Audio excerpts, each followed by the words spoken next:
Movie एक छोटे से गांव में शुरू होती है जहां पर डेविड राइस एक आम जवान लड़का अपने गुस्सैल पिता के साथ रहता है। डेविड की माँ उसे तब छोड़ गई थी जब वो सिर्फ 5 साल का था और तब से बाप और बेटे के बीच का रिश्ता बिल्कुल भी अच्छा नहीं है। डेविड के लिए स्कूल उसके टूटे हुए घर से बचने का एक जरिया है। उसके ज्यादा दोस्त नहीं है, लेकिन उसका एक सीक्रेट क्रश है अपनी क्लासमेट मिली हैरिस पर। एक दिन स्कूल के बाद वो मिली को एक स्नो ग्लोब गिफ्ट करता है जिसमें एक छोटा सा आईफल टावर रेप्लिका होता है। मिली जिसका सपना है दुनिया घूमने का, इसे देखकर बहुत खुश होती है, लेकिन उनका प्यारा मोमेंट स्कूल के बुली करने वाले लड़के मार्क द्वारा तोड़ दिया जाता है। मार्क डेविड का मजाक उड़ाता है और स्नो ग्लोब को बर्फ से जमी हुई नदी में फेंक देता है। डेविड स्नो ग्लोब को वापस लाने के लिए मिली की वार्निंग के बावजूद भी बर्फ पर चलने लगता है। जैसे ही वो ग्लोब को उठाने जाता है, उसके पाँव के नीचे की बर्फ अचानक टूट जाती है। बेचारा डेविड ठंडे पानी में गिर जाता है और पानी का बहाव उसे दूर खींच लेता है, लेकिन अचानक से वो पानी से बाहर निकलकर पास वाली लाइब्रेरी में गिर जाता है। डेविड समझ नहीं पाता कि क्या हुआ।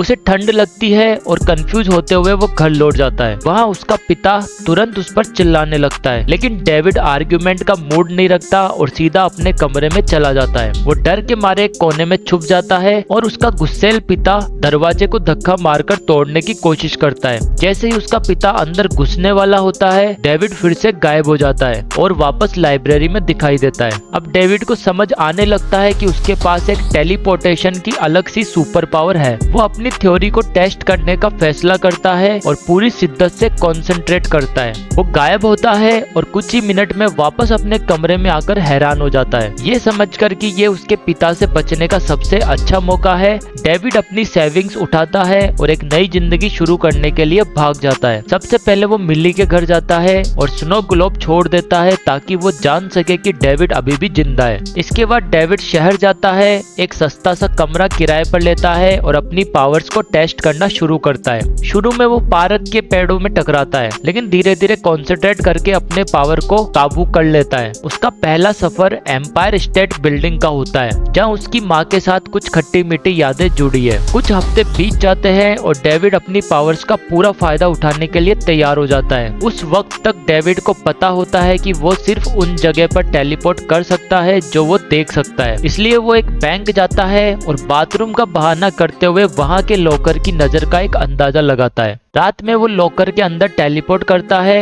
और पैसे की बैग्स चुराता है। अगले दिन बैंक में चोरी का पता चल जाता है और पुलिस केस की जांच शुरू करती है। थोड़ी देर बाद एक अजीब सा आदमी रोलैंड बैंक में आता है और कहता है कि वो नेशनल सिक्योरिटी एजेंसी के लिए केस की जांच करेगा। उसके पास ऐसे केसेस का तजुर्बा है और उसे जंपर्स के बारे में पता है। जंपर्स उन लोगों को बोला जाता है जो टेलीपोर्ट कर सकते हैं। वो श्योर होता है कि ये चोरी एक जंपर ने की है। फिर हमें 8 साल बाद का सीन दिखाया जाता है जहां डेविड अपनी बेस्ट लाइफ जी रहा होता है। उसके पास न्यूयॉर्क में एक लग्जरियस पेंट हाउस होता है जो महंगी चीजों से भरा होता है। अब वो एक बड़ा आदमी बन चुका है और अपनी पावर्स पर कंट्रोल करना सीख चुका है। उसकी दीवारें दुनिया भर के लैंडमार्क्स की तस्वीरों से भरी होती है जो उसे कहीं भी टेलीपोर्ट करने में मदद कर देती है। एक शाम को वो लंदन टेलीपोर्ट करता है और एक लोकल पब में जाता है। डेविड अपनी पावर्स को इतना कैजुअली यूज करता है कि छोटी मोटी चीजों के लिए भी उनका इस्तेमाल करता है। पब में वो एक लड़की के पास पहुंचने के लिए तुरंत गायब हो जाता है, लेकिन उसकी ये नासमझी दूसरे जंपर ग्रिफिन कॉर्नर द्वारा नोटिस की जाती है जो कि उसी पब में होता है। डेविड को इस बात का बिल्कुल अंदाजा नहीं होता और वो कैजुअली लड़की के साथ पब से निकल जाता है। दूसरी तरफ रोलैंड ने एक जंपर को ब्राजील के जंगल में पकड़ लिया है। जब वो लड़का गायब करने की कोशिश करता है तो वो एक वायर के नेट में फंस जाता है जो उसे टेलीपोर्ट करने से रोकता है। तब पता चलता है कि रोलैंड एक पलादीन है। पलादीन एक धार्मिक कट्टरपंथियों का ग्रुप है जो हिस्ट्रिकली जंपर्स का शिकार करते हैं। पलादिन्स का मानना है कि सुपर पावर्स वाले लोग एक पाप है। रोलैंड बिना किसी झिझक के उस लड़के को मार देता है और कुछ सेकंड बाद उसे एक कॉल आता है जो कि बैंक रॉबरी केस में मिले नए सबूत के बारे में है।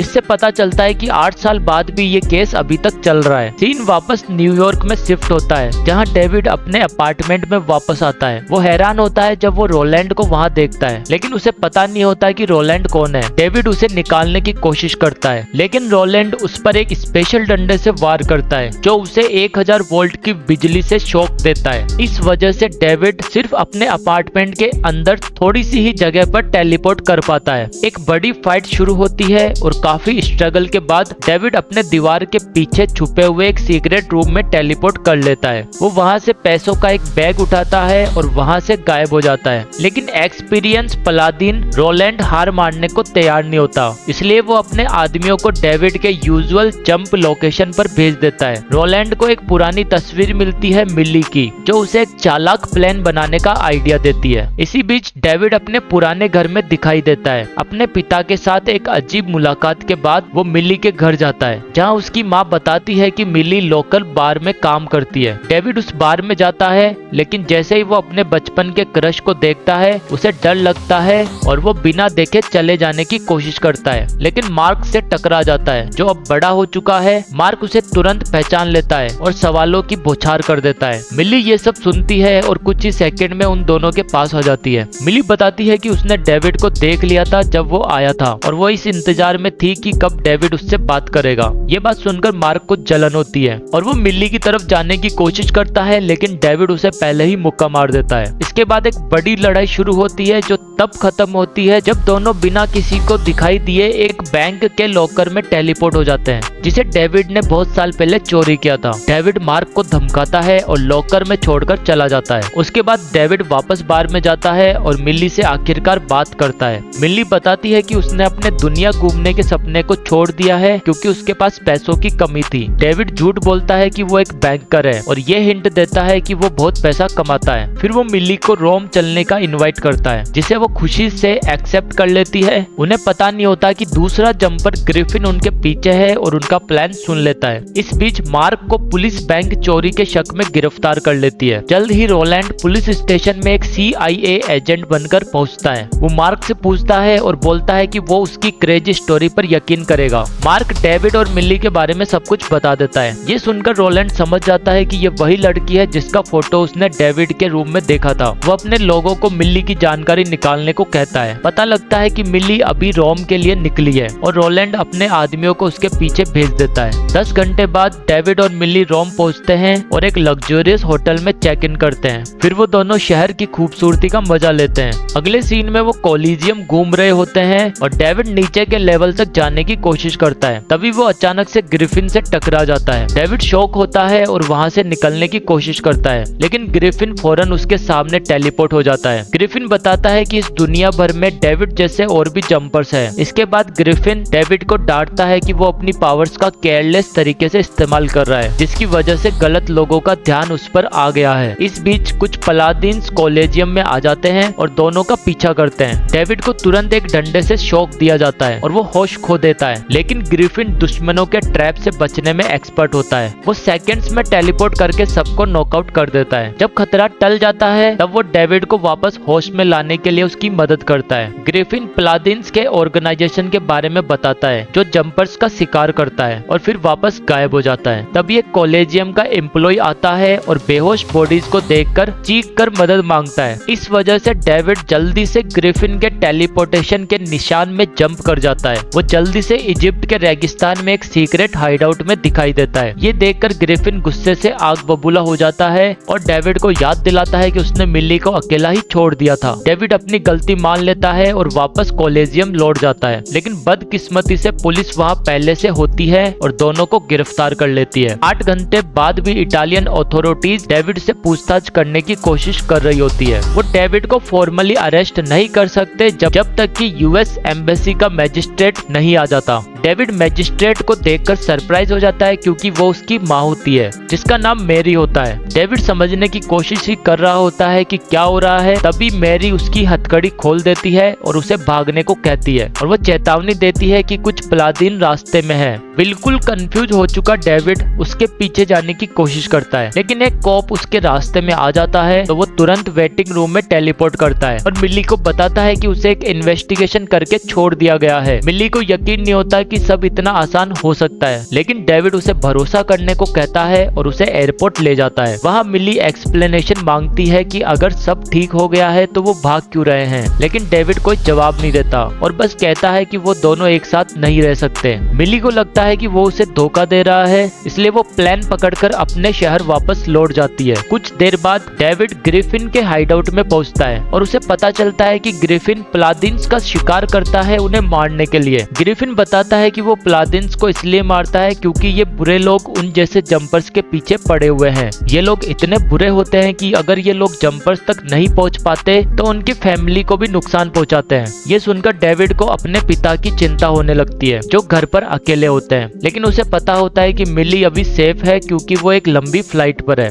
अगले सीन में डेविड अपने पुराने घर टेलीपोर्ट करता है और अपने पिता को जमीन पर मरा हुआ पाता है। पता चलता है कि रोलैंड ने वहां पर आकर पहले ही उसके पिता को मार दिया है। डेविड को इस बात का दर्द होता है और उसे एहसास होता है कि उसकी नासमझी ने उसे बहुत बड़ा नुकसान पहुंचाया है, लेकिन उसके पास शौक मनाने का वक्त नहीं होता क्योंकि उसे रोलैंड को पकड़ना होता है मिली के लैंड करने से पहले। एक बदले की आग से भरा हुआ डेविड ग्रिफिन के हाइडआउट वापस जाता है और उसकी डायरी चुराने की कोशिश करता है जिसमें प्लादिन्स के बारे में डिटेल्स और रिसर्च होती है और उसमें रोलैंड के बारे में भी सब कुछ होता है, लेकिन ग्रिफिन उसे नहीं लेने देता और वो समझाता है कि रोलैंड बहुत डेंजरस है और उसे हल्के में नहीं लेना चाहिए। जब कोई और ऑप्शन नहीं बचता तो डेविड ग्रिफिन से प्रपोज करता है कि दोनों मिलकर रोलैंड को हराएंगे। पहले ग्रिफिन मना कर देता है, कहता है कि उसे अकेला काम करना पसंद है, लेकिन जब डेविड बार बार बोलता है तो वो आखिरकार मान जाता है। उसके बाद दोनों एयरपोर्ट टेलीपोर्ट करते हैं, लेकिन तब तक देर हो चुकी होती है। मिली ऑलरेडी लैंड कर चुकी होती है और एयरपोर्ट से निकल चुकी होती है। इससे डेविड पैनिक में आ जाता है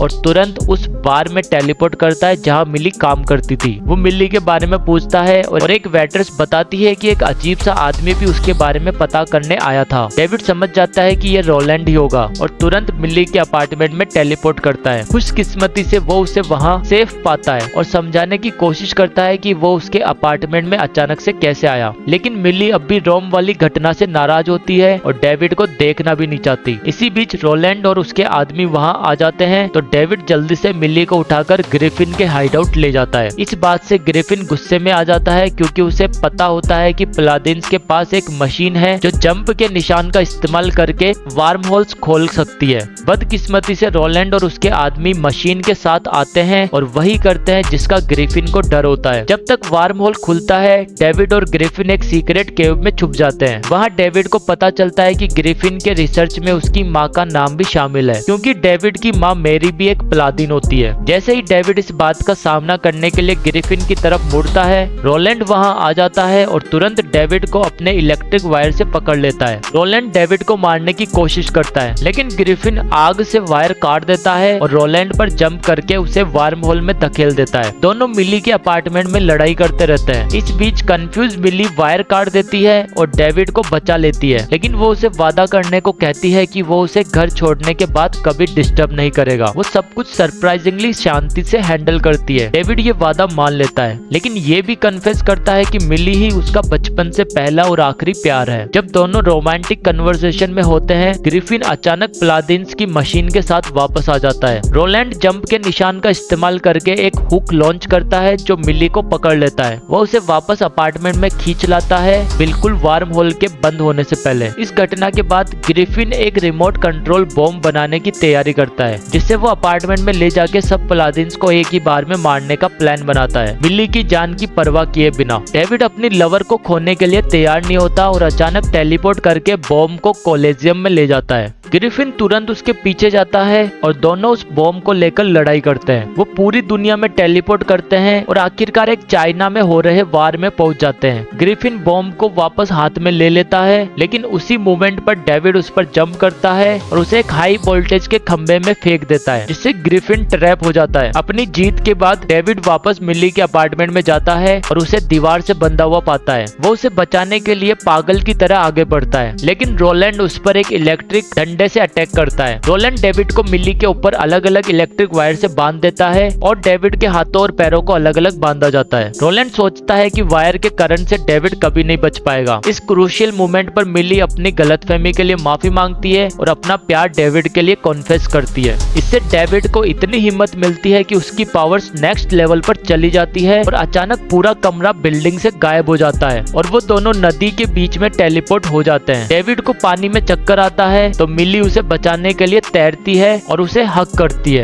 ये काफी होता है कि डेविड अपनी एनर्जी वापस पा सके। ये डेविड को अपनी एनर्जी वापस पाने में हेल्प करता है और वो एक पुरानी लाइब्रेरी में टेलीपोर्ट कर जाते हैं। रोलैंड जंप के निशान का इस्तेमाल करके लाइब्रेरी में आ जाता है, लेकिन कुछ ही सेकंड में डेविड उस पर जंप करता है और दोनों वहां से गायब हो जाते हैं। जब सीन शिफ्ट होता है, दोनों दुश्मन एक गुफा में होते हैं। डेविड रोलैंड को बताता है कि वो एक अच्छा इंसान है क्योंकि वो उसे एक समुंदर में शार्क के साथ भी छोड़ सकता था। फिर डेविड वहां से गायब हो जाता है और रोलैंड को गुफा में अकेला छोड़ देता है। कई दिन बाद डेविड अपनी माँ के बारे में कुछ सबूतों को फॉलो करता है और एक बर्फीली जगह में उससे मिलता है। वो अपनी माँ से जवाब मांगता है कि ये सब क्या हो रहा है, जिससे मैरी बताती है कि उसने डेविड को इसलिए छोड़ा था क्योंकि उसके पास पावर्स थी। वो ये भी एक्सप्लेन करती है कि उसे डेविड से प्यार है और वो सिर्फ ये चाहती है कि वो उसे अकेला छोड़ दे। ये सुनकर डेविड को एहसास होता है कि उसकी माँ दुश्मन के साथ मिली हुई है और वो भी एक पलादीन है, जैसा कि ग्रिफिन की डायरी में लिखा हुआ था। इसलिए वो वहाँ से चला जाता है। फिर वो मिली से मिलता है और दोनों टेलीपोर्ट करके घूमने चले जाते हैं। Thank you for watching this video. If you enjoyed it, don't forget to hit the like button and subscribe to Movies Pathfinder Hindi for more awesome movie recaps.